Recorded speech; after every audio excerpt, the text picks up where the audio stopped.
In 1834, Virginia, a farmhouse held a secret. 47 children, chained in a basement, this unspeakable truth you were never meant to hear. In 1834, Virginia, a serene landscape of rolling hills, hiding a truth so profound, so utterly depraved, it would forever redefine the depths of human evil. A discovery was made, not in the shadows of war, but beneath the ordinary facade of a rural farmhouse. 47 children, ages ranging from a tender 6 to a hardened 16, found, chained, in a basement beneath what appeared to be an unremarkable home. This truth you were never meant to hear. The children bore no resemblance to each other. Their faces, etched with prolonged terror and starvation, spoke of disparate origins. They whispered different languages, a testament to the vast distances from which they had been drawn into this nightmare. And when questioned, their voices, barely audible through tears and the rattling of chains, could utter only one name. A name that in its simplicity held the full weight of their torment. Mother Sullivan. The local sheriff's report, a document of horrors so profound it was swiftly buried for over a century within the Henrico County archives, detailed scenes so disturbing, so utterly beyond the pale of human comprehension, that 3 of the investigating officers resigned from duty within a single week. What truly haunts this case, what separates it from mere tragedy, isn't just the sheer horror of what was discovered.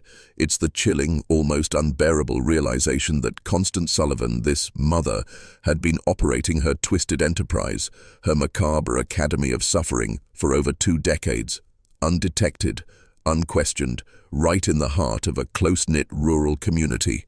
The truth behind that maternal title, once a symbol of nurture, would prove far more sinister than anyone could have possibly imagined. And once you see it, you cannot unsee it. The question, a cold serpent coiling through the minds of investigators then and continuing to perplex historians today, remains the most haunting element of the Sullivan case. How? How could such a massive, sustained operation of human cruelty, a veritable abyss of torment, have gone utterly undetected for over 2 decades in a close-knit rural community? This defies reason. It speaks to a deeper, more insidious form of blindness, a collective psychological control system rooted in the very fabric of society. The Virginia of 1834 was a land caught in a fragile, uneasy transition, suspended between 2 worlds. The entrenched, oppressive system of plantations still cast its long shadow over the social landscape, its hierarchies dictating the very rhythm of life. Yet, from the industrializing north, faint whispers of change, of progress, drifted like unsettling ghosts. Within this nuanced, often insular environment, the small farming community of Millbrook emerged as a microcosm of the era.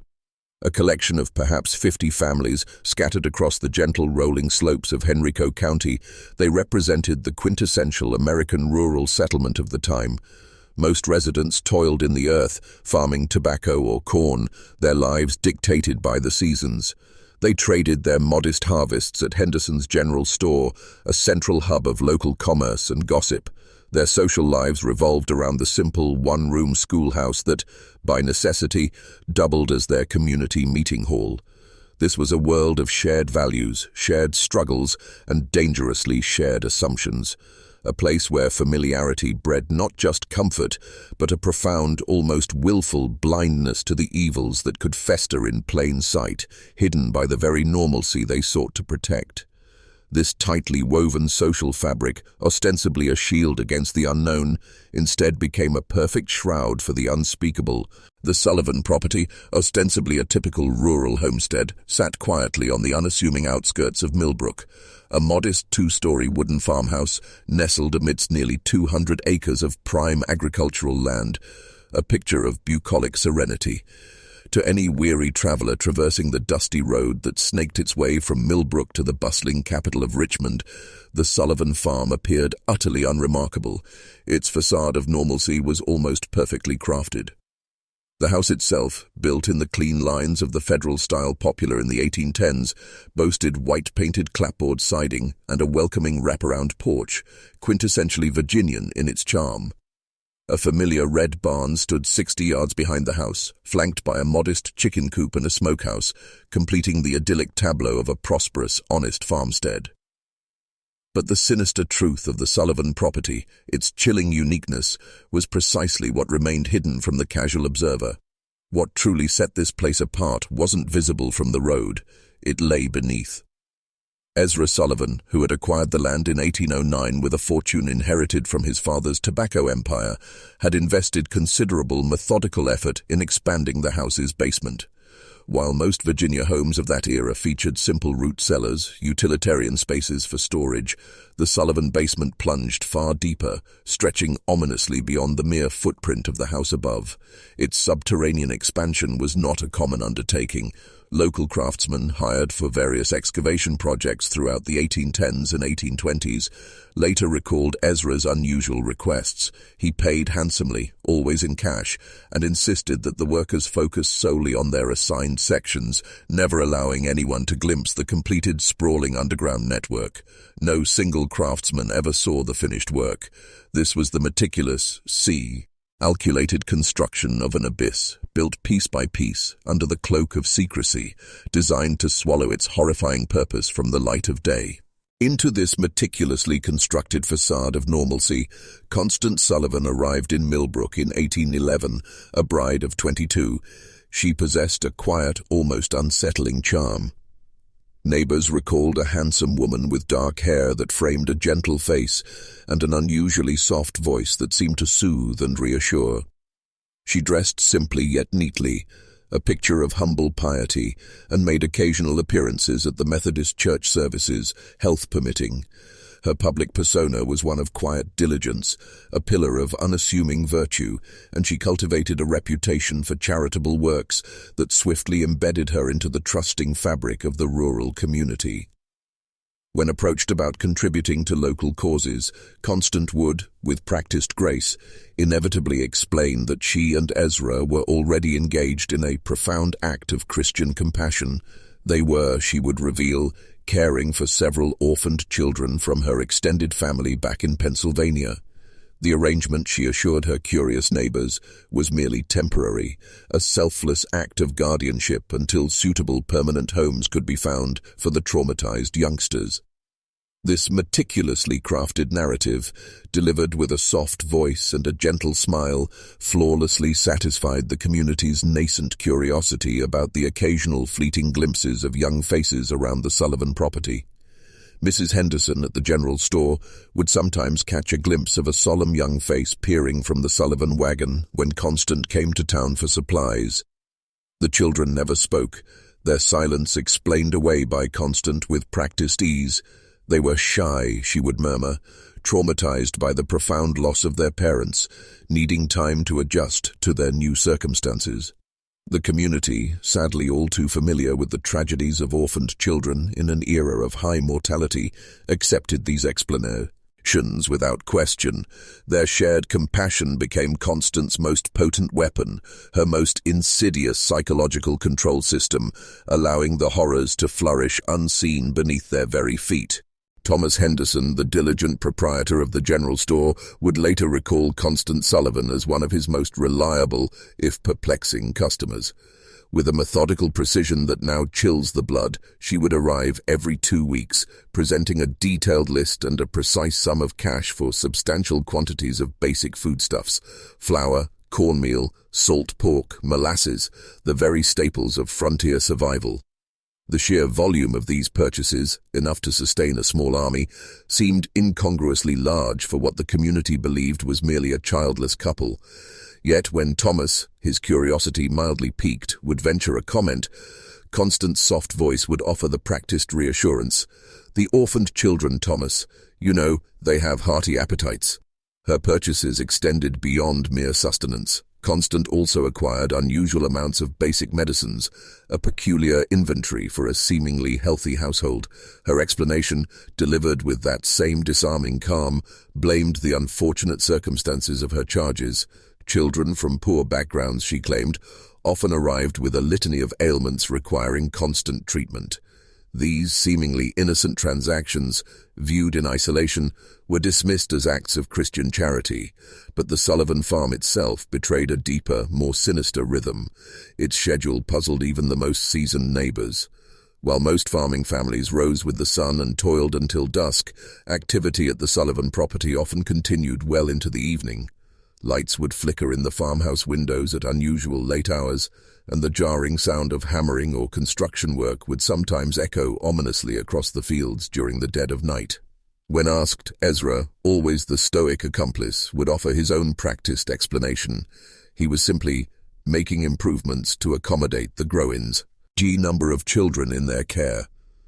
Each explanation, each rationalization, a meticulous stitch in the pervasive psychological control system that masked the horrifying truth of Virginia's chained abyss. The darkness, it seemed, was busiest after dusk. Even the scrutiny of science, in the form of Dr. Marcus Whitfield, the traveling physician who served the Millbrook area, was subtly, expertly subverted by Constant Sullivan. Dr. Whitfield, a man of healing and logic, recalled being summoned to the Sullivan farm on several occasions throughout the 1820s and into the early 1830s. Each summons arrived with a familiar, mournful plea. Another orphan child, recently arrived and already fragile, had fallen gravely ill and urgently required medical attention. The call was one of civic duty, of professional obligation. Yet despite these persistent calls, Dr. Whitfield was never, not once, permitted to examine the suffering children directly. Constant, ever-present, ever-composed, would act as the sole conduit. She would meticulously describe the symptoms, her voice a soft, sympathetic murmur, then proceed to request specific medications, her knowledge of ailments unnervingly precise. When the doctor, his professional ethics demanding direct observation, would insist on seeing his patients, Constant would offer her well-practiced explanation. The children, she would lament, were too frightened of strangers, too profoundly traumatized by their recent tragic experiences to allow examination by unfamiliar men. The narrative was meticulously crafted, exploiting the era's understanding of childhood trauma, turning compassion into a blindfold. It was a perfect, insidious form of psychological control, ensuring no outside eyes could ever witness the horrific reality of Virginia's chained abyss. The veil of normalcy, woven with lies and medical necessity, remained impenetrable. The elaborate tapestry of deception woven by Constant Sullivan was so meticulously crafted, so utterly complete, that it ensnared even the righteous. Reverend Samuel Matthews, the local pastor, a man dedicated to Christian compassion, was among her most fervent believers. During his occasional visits to the farm, Reverend Matthews would lavish praise upon Constant and Ezra, commending their profound Christian compassion in undertaking the immense burden of caring for so many unfortunate children. His heart swelled with admiration. He offered, in good faith, to assist them in their noble endeavor, to help find permanent, loving homes for the supposed orphans. But Constant, ever the master manipulator, would gently decline, her soft voice unwavering. She assured him, already in correspondence with relatives in Pennsylvania, distant family members who would eventually take the children. The process, she explained with a patient smile, simply required time, patience, and careful arrangement. The community, swayed by her piety and the sheer scale of her ostensible charity, accepted these explanations without question. They saw a saint. They failed to see the monster. What none of these trusting souls, none of the community members ever realized, was that Constant Sullivan had been perfecting her deception for over 2 decades. The orphaned children were not temporary residents, not souls awaiting placement with loving families. They were prisoners, every one of them. Purchased, yes, from desperate, overwhelmed poor houses, kidnapped some, snatched from unsuspecting lives, lured from their families across multiple states with false promises of food and shelter, and once within the Sullivan domain, they were held in conditions that would make hardened criminals weep with horror, a chilling, unholy industry operating for 20 long years, hidden in plain sight, with over 90 souls having already passed through the unspeakable abyss beneath the Sullivan farmhouse. The truth, once glimpsed, is a wound that never heals. The horrifying secret of the Sullivan family, buried for 2 decades beneath the veneer of Christian charity, was ultimately brought to light by a series of seemingly unrelated incidents in the early months of 1834. The universe, it seems, has its own grim methods of demanding truth. February of that year had been uncharacteristically brutal, even by the unforgiving standards of central Virginia. Temperatures plunged well below freezing for weeks on end, a relentless, biting cold that seized the very soul of the landscape. This bitter, suffocating cold that gripped Virginia that winter would prove to be a chilling paradox, both a blessing and a curse for the 47 children trapped in the chained abyss beneath the Sullivan farmhouse. For the children, the extreme cold meant more suffering, more exposure in their damp, unheated dungeon. But for the world above, that same relentless chill would tear holes in the carefully woven fabric of Constant Sullivan's deception, forcing cracks in the facade where light and eventually discovery could finally penetrate. The elements themselves conspired against the ancient corruption, forcing the hidden agendas into the unforgiving glare of consequence. The icy grip of winter, intended by nature to bring stillness, instead became the catalyst for a nightmare to finally reveal its face. The first crack in Constant Sullivan's impenetrable facade appeared on February 23, 1834, driven by the very elements that seemed to protect her. A traveling merchant named Jacob Stern, caught in the sudden, savage embrace of a violent snowstorm on his journey from Richmond to Charlottesville, found himself desperate for shelter. The Sullivan farm, a beacon of apparent safety, was the closest structure visible through the blinding blizzard. Ezra Sullivan, his face a mask of obvious reluctance, could hardly refuse hospitality to a stranded traveler during such perilous weather. The unwritten laws of the frontier demanded otherwise. Stern later described that evening as uncomfortably tense. Constant Sullivan, ever the poised hostess, served a simple meal of cornbread and salt pork. But the conversation was stilted, awkward, choked by an palpable unease that permeated the small parlor. The Sullivans, both Ezra and Constant, seemed consumed by a nervous energy, their eyes constantly darting, exchanging furtive glances, starting at every subtle sound from within their own home. When Stern, attempting polite conversation, inquired about the children he had been told lived on the farm, Constant's answer was swift, almost too smooth. They were all sleeping, she explained, having been ill with fever and mustn't be disturbed. But beneath the floorboards, a chilling counter-narrative played out.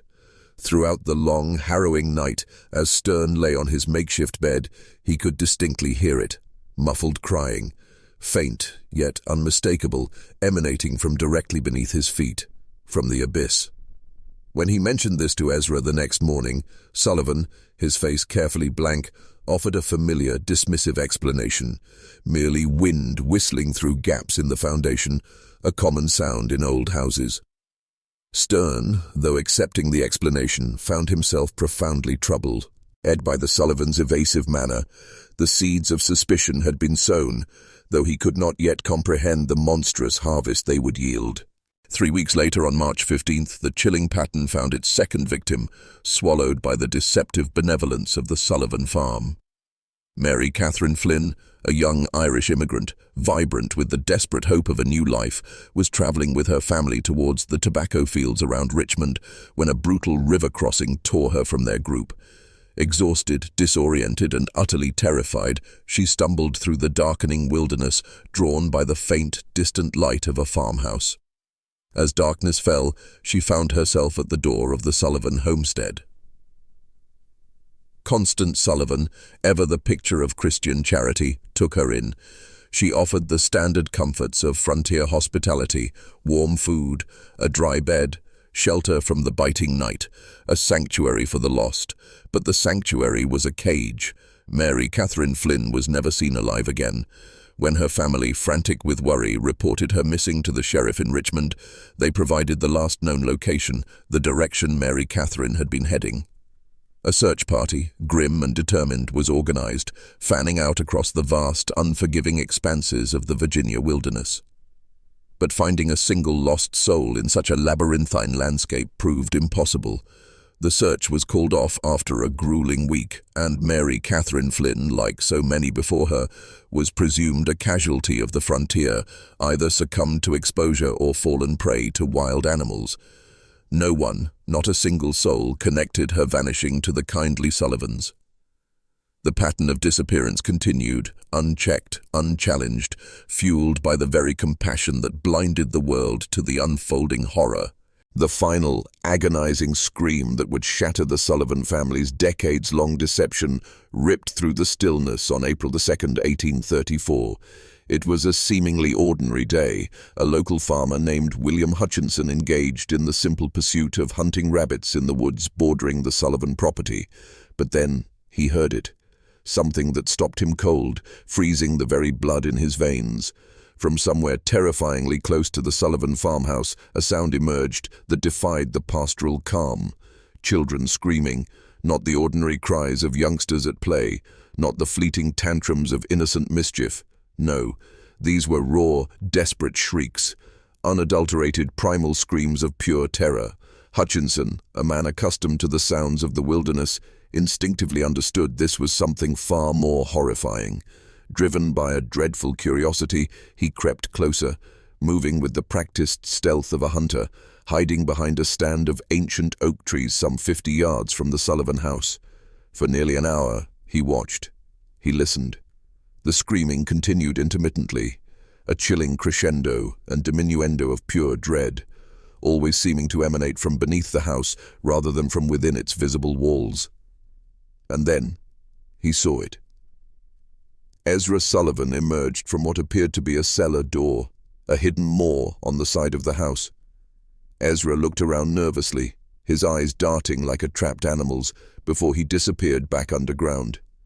The very earth seemed to swallow him whole. This was the irrefutable evidence. This was the moment the abyss truly revealed itself. William Hutchinson, his soul chilled by the desperate screams he had witnessed, immediately reported what he had observed to his neighbors. He laid bare the raw, unsettling truth, the screams of children emanating not from the house but from beneath it, and Ezra Sullivan's furtive movements from a hidden cellar door. But even in the face of such a direct, horrifying account, opinions within the tight-knit community of Millbrook remained tragically, infuriatingly divided. Some, clinging to the comforting narrative Constant had so meticulously woven for over 2 decades, suggested rationalizations. Perhaps, they offered, the orphaned children were simply more troubled than the Sullivans had indicated, their behavior requiring a harsh discipline or a distressing medical treatment that might elicit such cries. The very idea of the Sullivans, pillars of charity, engaging in anything truly sinister, was simply too unthinkable, too disruptive to the fragile fabric of their shared reality. But for others, Hutchinson's chilling account, like a sharp, insistent key, began to unlock forgotten memories. Odd details, once dismissed as peculiar quirks, now snapped into a terrifying focus. The unnaturally large quantities of food Constant Sullivan purchased, far beyond the needs of a small family. The strange, muffled sounds neighbors had occasionally heard echoing from the Sullivan property in the dead of night.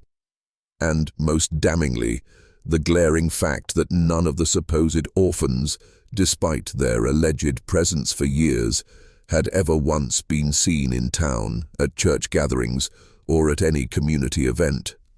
The collective blind spots were beginning to dissolve, replaced by a dawning, terrifying realization. The puzzle pieces, scattered for decades, were finally clicking into place, and the picture they formed was one of unspeakable horror. The escalating whispers, the unsettling observations finally reached the ears of official authority. Sheriff Benjamin Crawford, a veteran lawman whose 15 years of service in Henrico County had hardened him against the often frivolous tides of neighborhood gossip, initially dismissed the concerns. He had seen it all: petty feuds, jealousies, the exaggerated fears of rural life. He considered the growing unease around the Sullivan farm little more than idle chatter, easily put to rest. However, William Hutchinson, the farmer who had witnessed the unspeakable screams, possessed a grim conviction that transcended mere rumor. He approached Sheriff Crawford directly, not with gossip, but with a formal, unwavering insistence on filing a complaint. a legal document demanding investigation, and the law, even in the loosely structured Virginia of 1834, possessed an unyielding mandate. Reports of potential child abuse, regardless of the lawman's personal opinion of the accusers, demanded a thorough follow-up. The weight of Hutchinson's formal complaint shifted the sheriff's perspective from dismissal to reluctant action. On the frigid morning of April 8, 1834, as the first rays of sunrise pierced the lingering shadows, Sheriff Crawford rode out to the Sullivan farm. He was accompanied by his deputy, Marcus Webb, a man whose own grim encounters with the darker side of humanity had left him with a keen eye for deceit. They arrived expecting to conduct a routine inspection, a simple formality designed to quiet community rumors and restore order. They were about to uncover a truth that would haunt them for the rest of their lives. The scene that greeted Sheriff Crawford and Deputy Webb on the morning of April 8, 1834, was, on the surface, one of disarming tranquility. Constant Sullivan herself met them at the door, her manner radiating a serene calm, her smile perfectly welcoming. She invited the officers inside for coffee, expressing a carefully modulated concern about the troubling gossip circulating within the community. The conversation began normally enough, a polite dance of pleasantries and feigned understanding. Constant, ever the picture of maternal charity, reiterated her practiced narrative about the orphaned children, her voice soft, reassuring. She even produced what she claimed were letters from relatives in Pennsylvania, neatly folded missives from a distant, benevolent family ready to receive her charges. She offered to arrange for the children to meet with Sheriff Crawford once they recovered from their recent illness, a convenient explanation for their continued absence. Everything seemed perfectly, maddeningly reasonable. Until Deputy Webb, with a quiet urgency that masked his growing unease, asked to use the privy. As Webb walked around the side of the house, his gaze, trained by years of law enforcement, swept over the familiar landscape of a rural farmstead. And then he saw it. Something that made his blood run cold, freezing him in place. The cellar door. The very door William Hutchinson had described, the one Ezra Sullivan had so furtively used. It was secured. Not with a simple latch, but with 3 separate heavy-duty padlocks. Thick, unforgiving chains were wrapped multiple times around the door handles, binding it shut with an almost desperate finality. And etched into the wood around the locks, undeniable, terrifying proof, raw, desperate claw marks, as if someone or something had tried with unimaginable force to scratch their way out from the inside. The silence of the farm was suddenly shattered by the unspoken horror of that locked, chained abyss. The silence in the Sullivan parlor was suddenly brittle, shattered by the weight of unspoken horror. Deputy Webb re-entered, his face a grim mask, and quietly, deliberately, informed Sheriff Crawford of his chilling discovery. The 3 separate padlocks, the heavy chains, the raw, desperate claw marks scored deep into the wood around the cellar door. In that moment, without a single word of explicit confirmation, both men knew this was no longer neighborhood gossip. This was a nightmare. This was a crime, far more serious than anything their years on the frontier had prepared them for. Crawford, his voice an unnervingly calm counterpoint to the storm brewing within, politely asked Constant to show them the cellar. A formality, a final, futile gesture of due process. He explained that a thorough inspection would simply help put the community's disquieting rumors to rest. The effect on Constant Sullivan was immediate, visceral, and utterly chilling. The serene composure, the practiced welcome, shattered like fragile glass. Her face drained of all color, turning a ghastly, translucent pale. Her hands, once so steady in their deceptive charity, began to tremble uncontrollably. Her soft voice dissolved into a desperate stammer, a torrent of frantic, nonsensical excuses. The cellar was dangerous. The children weren't allowed down there.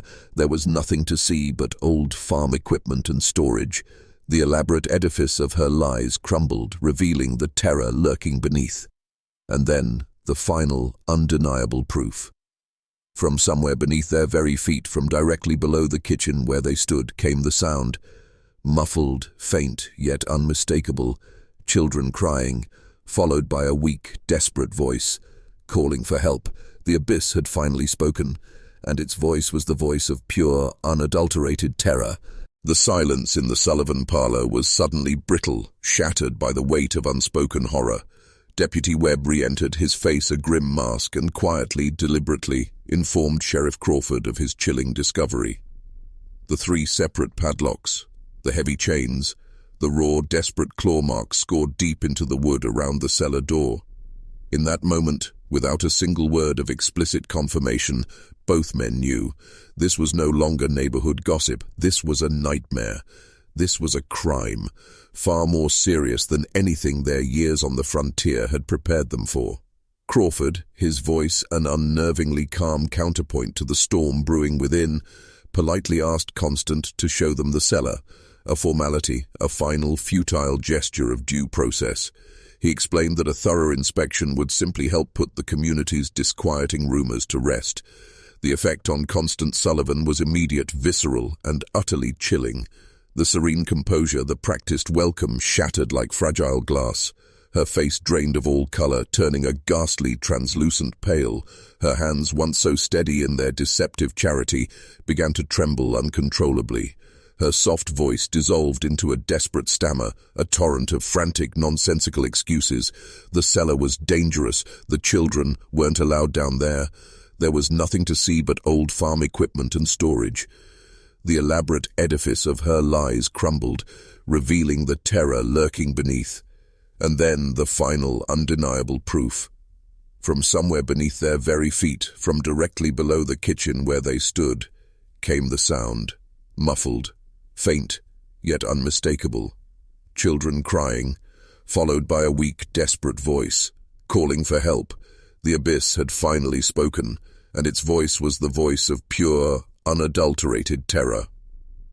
The immediate aftermath of that first undeniable cry for or help would forever haunt Sheriff Crawford, etching itself into the very marrow of his being.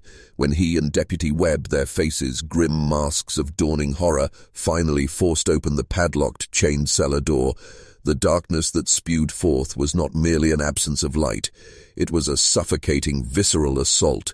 The stench that rose from the abyss below was overwhelming, an almost physical blow, a sickening mixture of human waste, unwashed bodies, and something else entirely, an indescribable miasma that Crawford, in his later tormented recollections, would only ever describe as the smell of despair itself. They descended into Ezra Sullivan's masterpiece of calculated cruelty, the basement. A monstrous subterranean extension built over 2 decades, stretched far beyond the modest footprint of the house above, burrowing into the earth like a terrifying underground warren. Its stone walls, meticulously mortared and designed with an insidious precision to muffle sound, created a labyrinthine series of interconnected rooms. The largest chamber, directly beneath the kitchen, housed the majority of the children, 47 souls, chained, bound to iron rings hammered deep into the unforgiving stone walls, each child secured by cruel shackles around their ankles. The chains, a deliberate mockery of freedom, were just long enough to permit a small, agonizing circle of movement, yet ruthlessly short enough to crush any hope of escape. Their ages ranged from approximately 6 to 16 years old.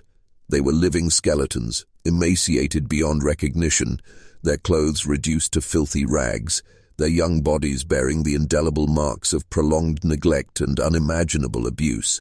Many convulsed with illness, fever, gasping respiratory problems, skin conditions festering from the damp, unventilated darkness. This was Virginia's chained abyss, a living hell, meaty, callously constructed beneath the feet of a trusting community, saturated with a suffering that defied comprehension. Amidst the overwhelming stench and the horrifying tableau of the chained children, what struck both Sheriff Crawford and Deputy Webb most forcefully was the silence. After the initial faint cries for help that had betrayed their presence, the children uttered no sound. They simply stared. Their eyes, wide and vacant, held no hope, no flicker of expectation for rescue. They had endured too much. They had seen too much. Their silence was a testament to a trauma so profound it had extinguished the very spark of their young souls. Deputy Webb, a father of 4, a man hardened by the frontier, could not endure it. He had to leave the basement twice to vomit, his body rejecting the unspeakable horror his eyes had witnessed. Sheriff Crawford, despite his years of exposure to the darkest corners of human depravity, found himself utterly unable to process the full, monstrous scope of what lay before him.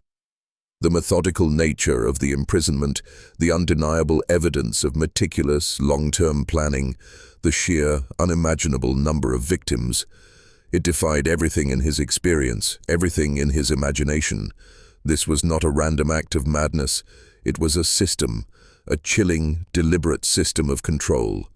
In the smaller chambers, branching off the main abyss, Crawford and Webb found further evidence of the Sullivan system of control.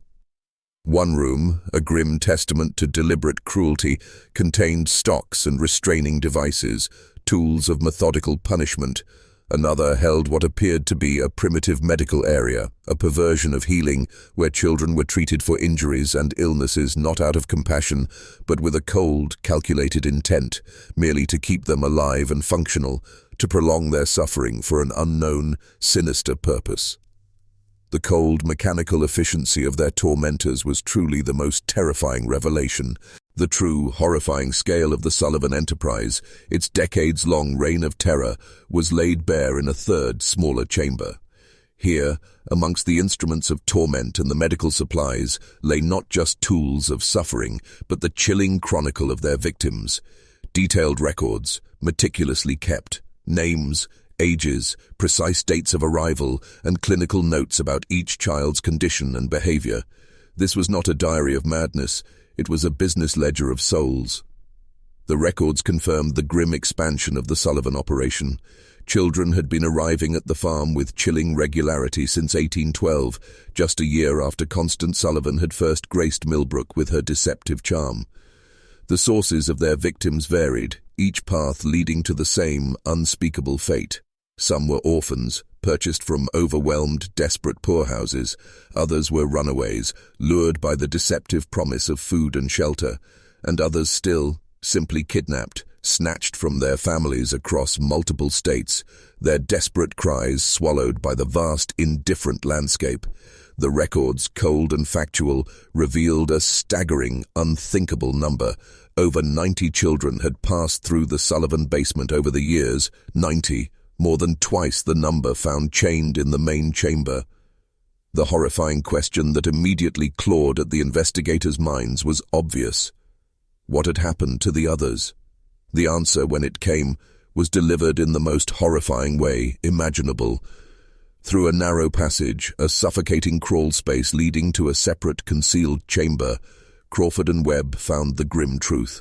The remains. The tiny, fragile remains of at least 36 children. Some appeared to have succumbed to illness or the slow, agonizing grip of malnutrition.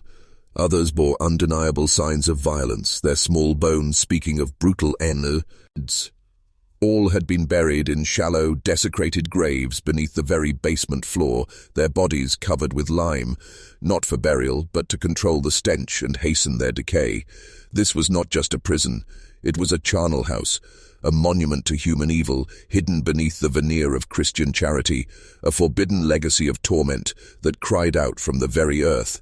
The investigation that followed the initial, horrifying discovery would stretch for months, consuming the authorities as they grappled with the incomprehensible.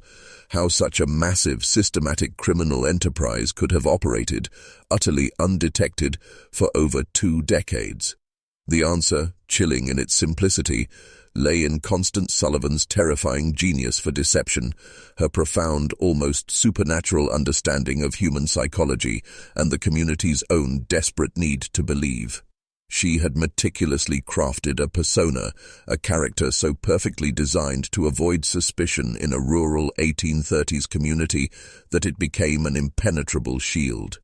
The benevolent, charitable woman, tirelessly caring for a growing number of unfortunate orphaned children, this narrative appealed directly to the community's deeply ingrained Christian values, simultaneously explaining away every peculiar aspect of the Sullivan household. The story of traumatized children, too frightened to interact with strangers, provided a ready, unassailable excuse for why the supposed orphans were never seen in public, never mingled in town. The claim that permanent homes were being arranged with distant relatives, requiring patience and careful arrangement, explained away their perpetual presence. Even more cleverly, Constant had woven multiple, interlocking layers of protection into her operation. The children were psychologically conditioned, taught to call her mother, ensuring that if any faint cry were ever overheard, it would appear a natural family dynamic. Their fear, their silence, their very trauma became her most potent weapon. The colossal food purchases were rationalized by the presence of numerous hungry children.